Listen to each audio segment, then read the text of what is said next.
There are two ways to add students to your Google Classroom. We're going to look at both in this video. The first is you can share this code with them right here. And to make that a little bit bigger, you can click this.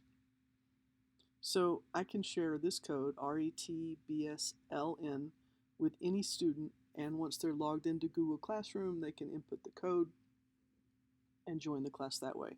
This is absolutely the easiest way to do it if you are face-to-face with students. It may or may not be what you think is the easiest way if you are remote learning with your students. So let's look at another way to do it besides sharing the code. If you go to the People tab in Classroom, you'll see that there's a student section with a plus sign. If you click that, you can just type the student's name in and it will populate, for instance.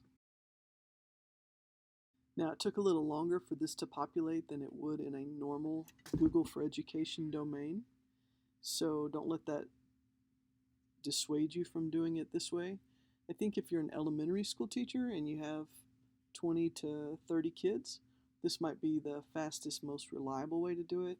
If you're a secondary teacher and you have 180, you might want to go with emailing those students the code to join the class.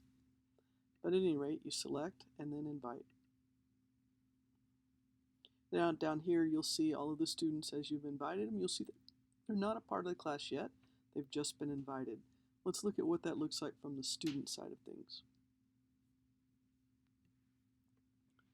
So your student, new student, goes to classroom.google.com and clicks continue. When they pick their role, they will say, I'm a student. If you've invited them with a code, it will look like this, and there'll be a button for them to click join.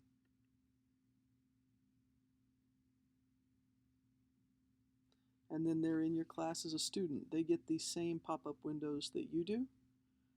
They can either X out of them or just say got it. And that's how you can get students to join your classroom.